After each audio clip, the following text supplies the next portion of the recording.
como el queso cuando se derrite en el risotto. Estamos aquí en Bien por Casa y como habíamos anunciado antes del corte, vamos a conversar acerca de los riesgos de consumir alcohol, sobre todo si es que esto se da a edades tempranas. Es importante aclarar que siempre consumir alcohol, sobre todo en grandes cantidades, es muy peligroso para la salud de cualquier persona en cualquier etapa, en cualquier edad. Pero cuando hablamos de jóvenes, cuando hablamos de edades tempranas, y en este caso, según las estadísticas, cada vez, digamos, los niños empiezan cada vez más niños a edades de 10 años, 8 o 9 años, a empezar, comienzan a consumir alcohol. Entonces, en estos casos realmente es muy peligroso. Así que vamos a conversar con la especialista para que nos diga cuáles son estos riesgos para estar al tanto y definitivamente evitar. Estamos con Karen Sotomayor, que es psicóloga de Vida. ¿Cómo estás, Karen? Bienvenida. Hola, Ceci, muchas gracias por la invitación. Y bueno, sí, un tema fundamental y que muchas veces no se le da la importancia del caso es el tema del alcohol, ¿no? Entonces sabemos que el alcohol es considerado una droga legal.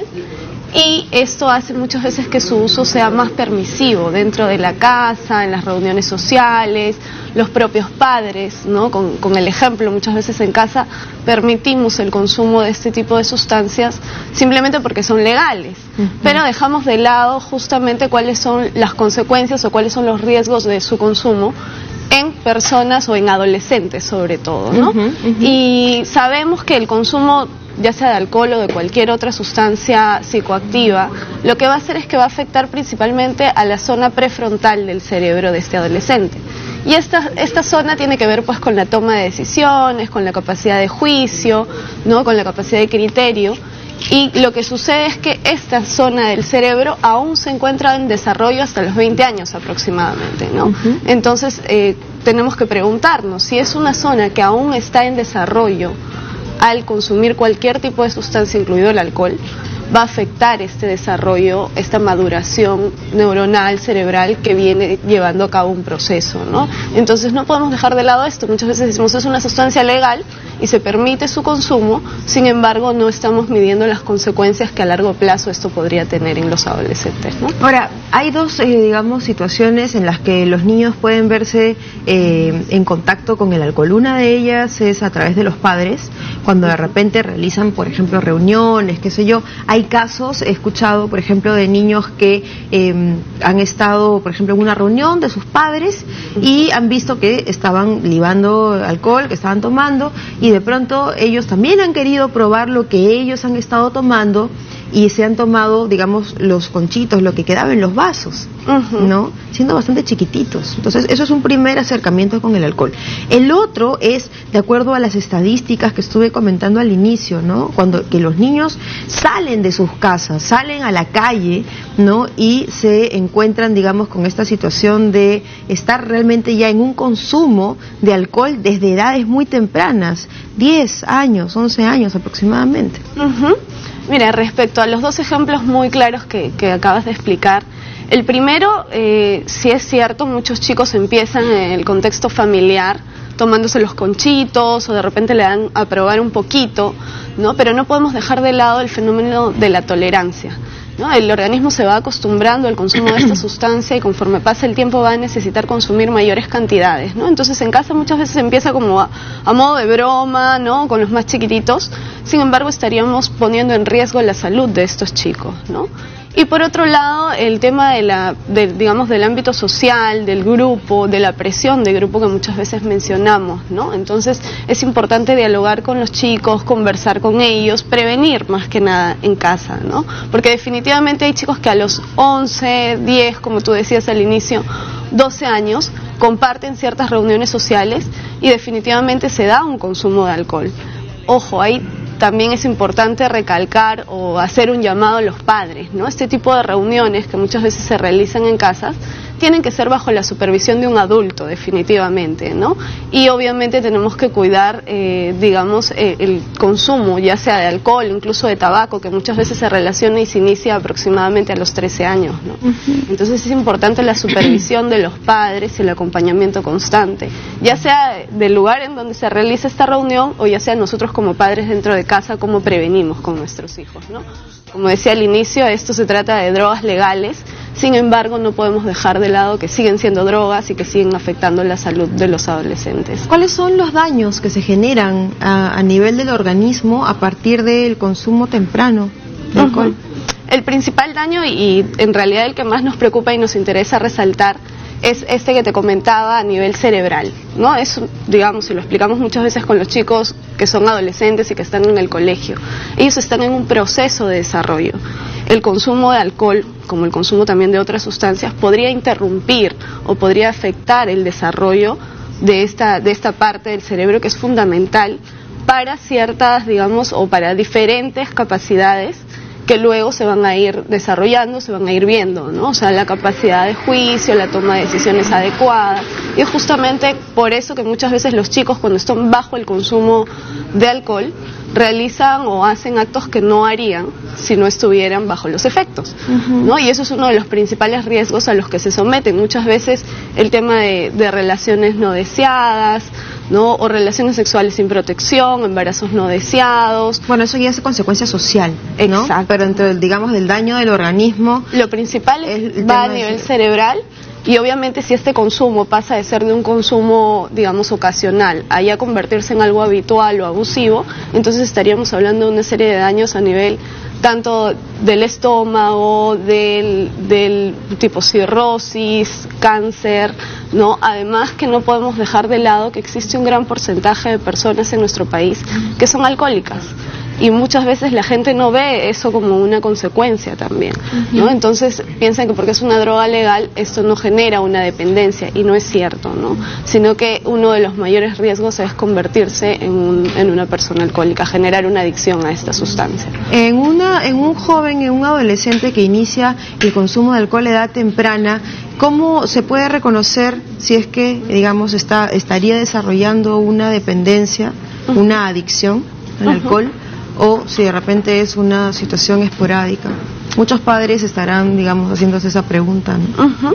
Hay dos cuestiones muy importantes, ¿no? Hay que ver el tema de la frecuencia, o sea, cada cuánto tiempo este fenómeno sucede, cada cuánto tiempo, si lo vemos de repente que todos los fines de semana no es que se le presenta la oportunidad de consumir o de tomar licor y lo hace, sino que empieza más bien a generar la ocasión para él hacerlo, entonces es una señal de alerta, ¿no? Y definitivamente también los padres tienen que tener mucho cuidado con los chicos, porque muchas veces llegan de las reuniones y se van directamente a dormir a su cuarto y los papás ni siquiera saben en qué condiciones regresan, ¿no? Entonces es importante que los padres estén alerta, porque definitivamente durante las primeras veces que esto suceda probablemente el chico va a llegar menos intoxicado, pero conforme va pasando el tiempo y se va generando justamente la tolerancia, este chico va a necesitar tomar mayores cantidades. Entonces los padres tienen que estar alerta para ver si esto se está desarrollando o no en su hijo, ¿no?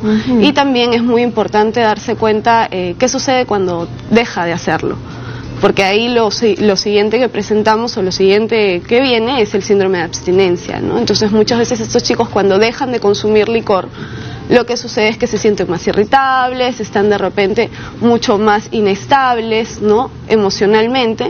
Entonces los padres también tienen que estar bastante atentos a este tipo de cambios que se puedan generar debido al consumo de alcohol. Claro. Tenemos preguntas del público. Mira, Jorge nos escribe y dice, ¿ser un papá sobreprotector funciona para evitar el contacto con el alcohol?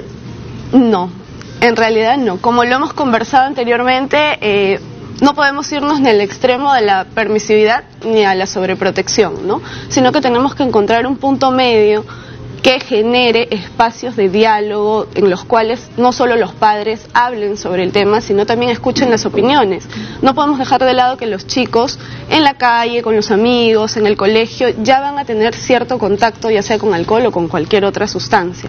Entonces, como padres, lo que tenemos que hacer es generar espacios de diálogo en los cuales los escuchemos y también les demos nuestro punto de vista, ¿no? Hay que tener una postura así bastante clara dentro de casa, porque muchas veces lo que sucede es que los papás dicen una cosa y hacen otra, ¿no? Y justamente comentábamos hace unos días con el equipo sobre algunos casos que habíamos atendido en Habla Franco, y nos dábamos cuenta de cómo ha ido cambiando la situación, ¿no? Cuando nosotros éramos de repente más jóvenes o salíamos de repente de paseo con nuestros padres, llenábamos, si nos vamos al campo, nos vamos a la playa, ¿no? Llenábamos el cooler de repente de fruta, de bebidas, sin alcohol, para llevarlas y para pasar un momento agradable con la familia, ¿no? Sin embargo, vamos viendo cómo va pasando el tiempo y cómo la sociedad está cambiando de alguna manera, y vemos que los coolers que llevan los mismos padres muchas veces a la playa van llenos de licor, ¿no? Entonces, ¿qué ejemplo estamos dando como padres a nuestros hijos? Eso es un primer punto, ¿no? ¿Qué ejemplo o cómo yo le voy a pedir de repente a mi hijo tener cuidado con este tipo de situaciones de riesgo si yo como padre no estoy dando el mismo ejemplo que quiero transmitir con el mensaje que quiero dar, ¿no? Tenemos más preguntas. Sandra dice, ¿solo debo decirle a mi hijo que dice no beber alcohol? ¿Cómo le explico por qué no? Buena pregunta, Sandra. Bueno, sabemos definitivamente que el no es bastante aversivo. Es al revés, ¿no? Funciona al revés. Le dices que no y lo hace con más ganas todavía. Exacto, ¿no? Entonces, el decir no realmente sin explicar el por qué no funciona. Entonces, como padres, la principal recomendación es que se informen, ¿no? Que puedan buscar fuentes confiables, porque como hablábamos en alguno de los programas pasados, la idea tampoco es dramatizar sobre el tema ni exagerar sobre las consecuencias. O sea, hay que ser bastante objetivos. Los adolescentes manejan información de distintas fuentes, ¿no? Y si nosotros como padres exageramos en la información que queremos transmitirle, lo único que vamos a conseguir es que no nos crean, no ser confiables, no ser válidos por ellos, ¿no? Entonces es importante manejar información objetiva y explicar el porqué, definitivamente, ¿no? Eso es importante. Ahora, pero con palabras que lleguen a ellos, ¿no? O sea, porque de repente, digamos, si es que por ahí le muestras un artículo de un periódico, de una revista científica, probablemente ni la va a entender, ni le va, digamos, a llegar como uno quisiera, ¿no? Entonces, de repente, no sé, tratar de hablarle en sus palabras, ¿no? O con ejemplos. ¿Cómo consideras tú? Es importante y es totalmente válido coger el ejemplo de otras personas para poder transmitir esta información a los chicos. Definitivamente, si ellos encuentran fuentes mucho más científicas, primero hay que entenderlo nosotros como padres, ¿no? Porque también sucede que muchas veces los padres no captan específicamente la información y ahí es donde se tergiversa de repente los resultados de las investigaciones que se encuentran, ¿no? Entonces es importante, y ahora ellos cuentan con este servicio que es Habla Franco, de poder conversar con una persona que maneje mejor el tema, ¿no? Opinar, un poco dialogar en base a esto, pero buscando siempre ser objetivos. Lo que nosotros siempre recomendamos a los papás es que eviten catastrofizar la situación, ¿no? Y el mensaje de fondo siempre es: estoy acá, hijo, estoy acompañándote durante este proceso, sabemos que tal vez no podemos evitar que tú tengas algún tipo de contacto, ya sea por los amigos o por cualquier otro círculo. Sin embargo, estoy aquí como padre porque si tú tienes alguna duda, yo te puedo ayudar a resolverla, ¿no? Entonces es importante dentro de todo el mensaje que se transmita como padres, porque muchas veces también lo que encontramos es que son padres muy sobreprotectores y no puedes, no sales, no vas, y tratamos de evitar que se produzca cualquiera de estas situaciones, y realmente esto es algo inevitable ya que es propio del desarrollo social de los chicos. Entonces nos encontramos con ambos lados, ¿no? Los padres muy sobreprotectores o los padres muy permisivos. Entonces tenemos siempre que buscar el punto medio y generar este espacio de diálogo explicando siempre el porqué, ¿no? Tenemos más preguntas. Xiomara dice: mi hijo de 14 años tiene un grupo de amigos en el colegio que beben en las actividades. ¿Cómo lo separo, que dice, de las malas influencias? Muchas veces los padres dejamos de lado un poco el tema de que, aparte del propio proceso que este chico viene desarrollando por la etapa de la adolescencia, justo tiene 14 años me parece, ¿no? También esto implica el desarrollo en el ámbito social, ¿no? Entonces definitivamente, como decíamos hace un momento, decirle no, te juntes con ellos, va a causar probablemente el efecto adverso, ¿no? Y este chico más bien de repente va a querer pasar mayor tiempo con ellos. Lo que hay que establecer en este tipo de situaciones en las que hay un vínculo con otros pares es cuál es el motivo por el que este chico se siente cómodo, o tan cómodo muchas veces, con este grupo, ¿no? ¿Qué es lo que ese grupo le está ofreciendo frente a lo que tal vez le estamos ofreciendo en casa? ¿no? Y nos hemos encontrado con casos en Habla Franco que sí, los chicos prefieren frecuentar gente que consume, ya sea alcohol o cualquier otro tipo de sustancia, porque de repente en casa existen muchos conflictos familiares, porque de repente en casa no se siente escuchado, porque de repente en casa no se siente validado en sus emociones, en sus sentimientos, y esto sí pasa en el grupo, ¿no? No podemos olvidar que durante la etapa de la adolescencia los chicos están buscando el sentido de pertenencia. Y si en casa no le damos o no fortalecemos, ¿no?, este sentido de pertenencia, bueno, lo que va a suceder es que terminan buscándolo fuera de casa y en grupos de repente que no son los más adecuados, ¿no? Ahora, y cuando este grupo, por ejemplo, son los conocidísimos del colegio, son así los, digamos, el grupo popular, ¿no? Y estar en ese grupo es un privilegio de repente para muchos de los chicos, ¿no? ¿Cómo hacer, no? ¿Cómo hacer como padres para intentar, digamos, romper con toda esa maquinaria que se gesta en los colegios, sobre todo en los colegios, ¿no? En los institutos, colegios, qué sé yo, en la adolescencia?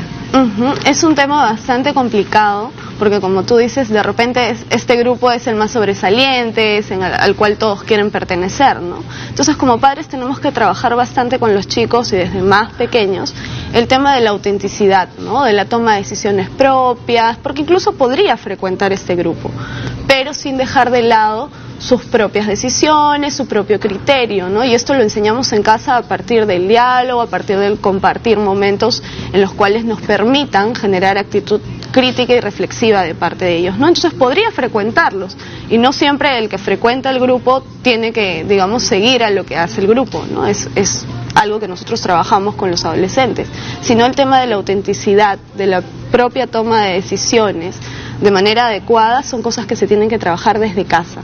Una vez que este chico sale a socializar a otros ambientes, podría toparse con uno de estos grupos. Sin embargo, como ya hay un trabajo previo desde casa, esto lo va, digamos, a proteger, si hablamos de factores protectores, ¿no? Lo va a proteger frente a esta situación que podría ser de riesgo. Sí, porque es terrible, ¿no? Y esto, digamos, con el alcohol pasa algo particular que no pasa con otras drogas, y es esta presión social que se ejerce para que la otra persona tome, ¿no? Y esto no solamente entre jóvenes, ¿no? Entre adultos, ¿no? Incluso hay adultos que también se sienten incómodos porque, ¿no? Es la típica, estás, digamos, en una reunión, estás con tus amigos, ¿no? Y escuchas la frase típica de chupa, chupa, ¿no? Oh, ya, pues chupa, chupa conmigo, ¿no? Además, ¿no? O sea, es como, ¿no? O sea, es como un momento, digamos, de mucha intimidad, ¿no? Que se da en esta relación a través del alcohol. Entonces, eso también es difícil, ¿no? Porque es una, digamos, situación cultural incluso, ¿no? Exacto, muchas veces también pasa por un tema cultural, ¿no? Por eso es importantísimo, Ceci, trabajar con los chicos desde muy pequeños. Porque si encontramos un chico que no está entrenado en decir no, por ejemplo, que tiene miedo de tomar decisiones distintas al grupo, ¿no? Que no de repente valora lo que realmente piensa, sino que pone por delante lo que los demás piensan en el grupo, entonces vamos a encontrar chicos que acceden fácilmente a la presión de grupo, ¿no? Entonces es importante trabajar estos temas en casa, en el colegio, ¿no? Nosotras como psicólogas y en diferentes espacios, ¿no? Esto es algo que se va creando, que se va formando y en lo que se van entrenando los adolescentes. Entonces no se va a dar de la noche a la mañana, ¿no? Sino que va a tomar tiempo, y es importante comenzar a trabajarlo lo más temprano posible con ellos. Claro que sí, perfecto. Karen, muchísimas gracias. Y realmente, pues, bueno, esto tiene que comenzar, como tú dices, desde la niñez. Ahora, otro punto importante que quiero agregar solamente al tema es que, si bien es cierto, hay que formar a los chicos con capacidad y liderazgo para poder decir que no a las cosas, pero también es importante que no sean los mismos padres quienes saboteen su propia chamba, porque a veces tú le has enseñado a tu hijo a decir que no, pero tú como mamá le estás diciendo, ay, no me vas a acompañar, qué malo eres, mira todo lo que yo hago por ti y no me quieres acompañar. Y el niño termina cediendo y diciendo, sí, está bien, te voy a acompañar. Ahí ya estás saboteando toda la chamba que puedes haber iniciado diciéndole, hijito, tienes que aprender a decir que no, claro, no al mundo, pero a tu mamá sí le tienes que decir siempre que sí. Entonces ahí en realidad hay un divorcio, ¿no? Entre lo que digo y lo que hago. Exacto, siempre tenemos que transmitir el mensaje tanto con palabras como con el ejemplo, ¿no? Como Así padres. Y bueno, nuevamente, como siempre, invitarlos a llamar a la línea Habla Franco al 0800 44 400 para que hagan sus consultas, para de repente tener mayor información, para empezar a entablar un diálogo, o si alguien en casa tiene algún problema con este tema, ¿no? Perfecto. Muchas gracias. Gracias a ti, Karen, lo máximo. Nos vamos a un corte y regresamos con nuestro tema central, expresando a través del arte. Te va a encantar este tema, así que no te muevas porque regresamos rapidito después de un corte pequeñito. Que acompaña todo mi sueño, no importa si son grandes o pequeños.